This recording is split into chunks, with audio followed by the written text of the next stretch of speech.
I'm Nikita Morel, a copywriter and marketing strategist for architects, and welcome to day 21 of 30 architecture website fixes in 30 days. So today we're going to be looking at whether you need a news section on your site. Is it a waste of time? Is it a place where press releases go to die? And do prospective clients even care? I'll be addressing all this and more. So let's get started. I'll be honest, I've seen some pretty bad news sections in my time. And look, here's one example of a news section that could be improved.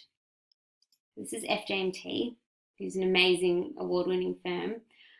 But when you click into the news section, as you scroll down and skim the titles, EY Centre awarded, Bunjil Place shortlisted for the Library Design Awards, Innovation and Excellence Awards, Bunjil Place shortlisted. I mean, this, as you can quite quickly see, this reads more as an award news section. The news is just award after award and vote for us and then another award. So as a prospective client, whether that be a property developer or a government official, half of these awards don't really mean anything to you. So the news section, rather than positively contributing to your website and to the feel and the trust of your practice, it almost acts as a bit of a dead end. There's no variation in content, and as you can see with FJMT, it's missing easy to navigate category down the side as well. And then once you do click into one of the articles, as you can see, it's just nothing but a bit of a media release, or it's just cut and copied straight from another media source. So, I mean, there is nothing wrong with this. Maybe I am overthinking it, but I just feel like it's a little impersonal. There's no ideas shared, or even the context of the project is just kind of like, this is what we want, or this is what you need to vote for.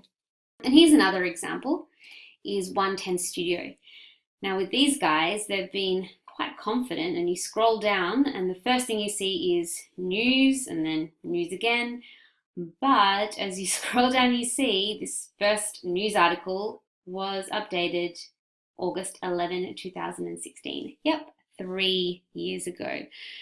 So, I mean, I can only suspect, but they obviously started out with lots of enthusiasm, posting every month, and then, well, perhaps the person responsible left the firm or went on leave, or before you know it, the news section has come to a halt. The worst thing about this is that it does nothing for your credibility. It just leads to more questions. A prospective client who's reading this might say, well, what happened? Did they run out of news, or did they just get lazy and didn't get time?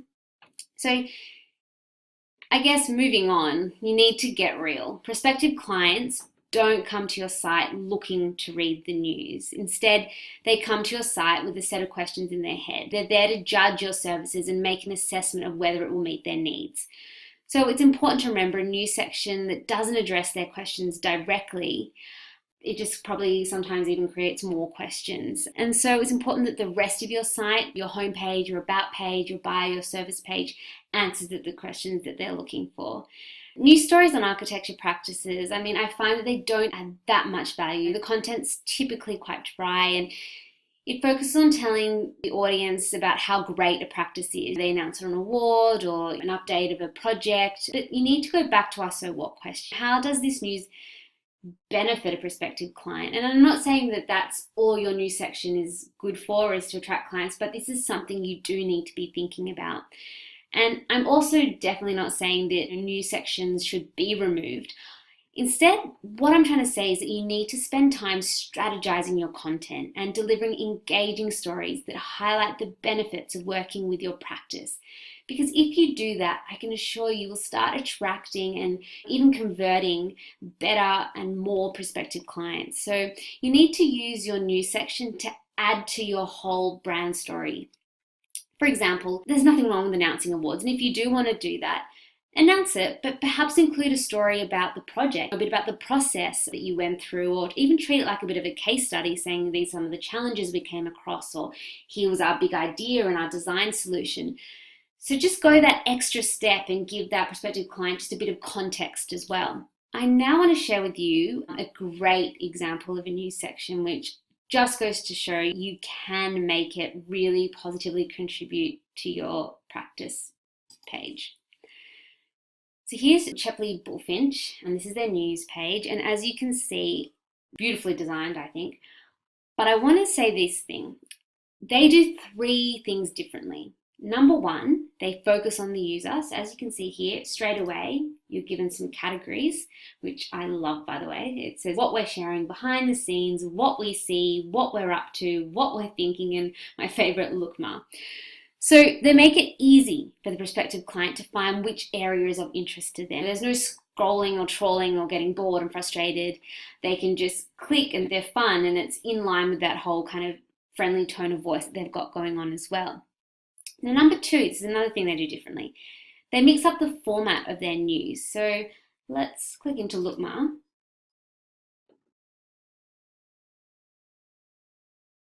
So at a quick glance of this section, you can see it's got articles that are interweaving project stories, awards, then it's got quotes, it's got interviews. And I think this whole idea of mixing all these things together not only visually makes the section very appealing and easy on the eye, but it really starts to engage and create some interesting content. And they could have even gone a step further and integrated video or audio snippets, but it just goes to show they're not narrow-minded in what constitutes as news. And this is what makes it so interesting.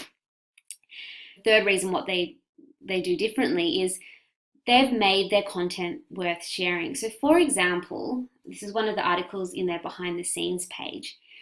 And it just is an article about they recently launched their new intranet called #AskFinch. And it's there to facilitate knowledge sharing. You scroll down and it kind of just says, for example, here, 2015, they identified that we have no system for sharing questions and answers firm-wide. We needed to create a repeatable process with clear expectations for transferring the right knowledge at the right time. Welcome, #AskFinch. Then it goes into what it is, and we call it our company internet, and they interweave easy to understand diagrams, the rules, the cultural expectations, and so it goes on, even facing new system hurdles head on. So there were challenges to overcome, so it's quite honest. But what happens is it tells a story and it raises some really interesting ideas. I actually recommend you go on. I'll put the link in the notes and have a read of it. It's actually very, very interesting.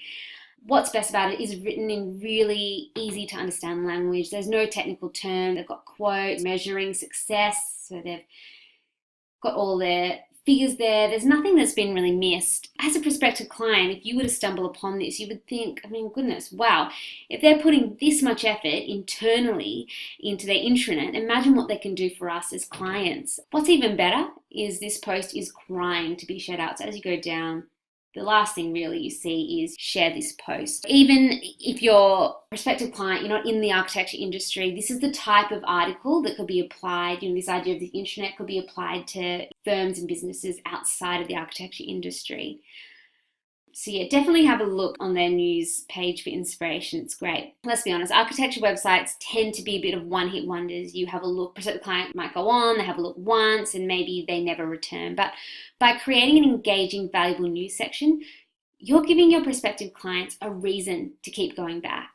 And it's also worth mentioning that news sections are great for SEO. So the more content you publish on a particular topic, the higher Google will rank you on each of the piece of content belonging to that topic. You'll rank higher in the search. Finally, I'll leave you with this. Obviously, a news section requires consistency, which in turn requires dedicated resources. So before you leap into creating a news section, remember to ask yourself, how will your audience, whether they're prospective clients or past clients or even the media, benefit from the news you're sharing? What value is it going to add to their lives? But most importantly, can you commit to this platform? In other words, do you have the resources to update your news section consistently? Because if your answer is no, then perhaps your energy is spent elsewhere. Because let's face it, there is nothing worse than stumbling upon a news section where the last article was dated 2007. So if after this you've watched it and you're still not sure whether a news section is right for your practice, or if you already have one but are a bit stuck and unsure of what content you should be putting up there, then please feel free, send me an email at hello@nikitamorel.com. I've helped so many architecture practices create bespoke content pillars and editorial calendars, and I can definitely help you. So send me an email and I look forward to hearing from you. Thanks.